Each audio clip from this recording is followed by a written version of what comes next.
Humanitarian airdrops for Syria and the mounting refugee death toll at sea. Reporting from the United Nations, I'm Frank Uciardo with a UN update.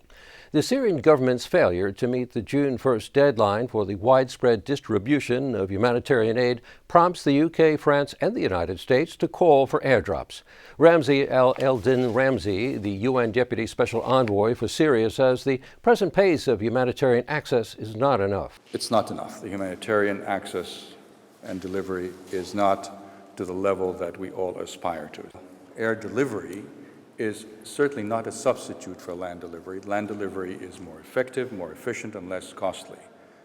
Air delivery is complex and extremely expensive, but it remains an option if land deliveries do not go through. Jan Egeland, the UN Special Envoy on Syria, agrees that airdrops could help in getting aid to those desperately in need.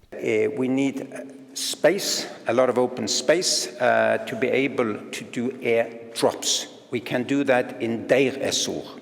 An airlift needs an airport. In his report to the Security Council, Stephen O'Brien, the UN's Undersecretary General for Humanitarian Affairs, said we need all parties to allow the freedom of movement for civilians and humanitarian access, and we need the consent of the Syrian government and all necessary security guarantees in order to conduct the airdrops. Limitations by the Syrian authorities placed upon access in terms of where, who, and how much aid can be delivered continues to render assistance to some communities quite simply a non-starter.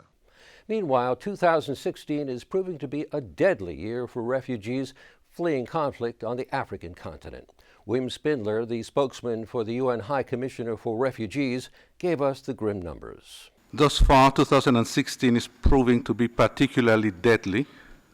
Some 2,510 lives have been lost so far compared to 1,855 in the same period in 2015. And 57 in the first 5 months of 2014.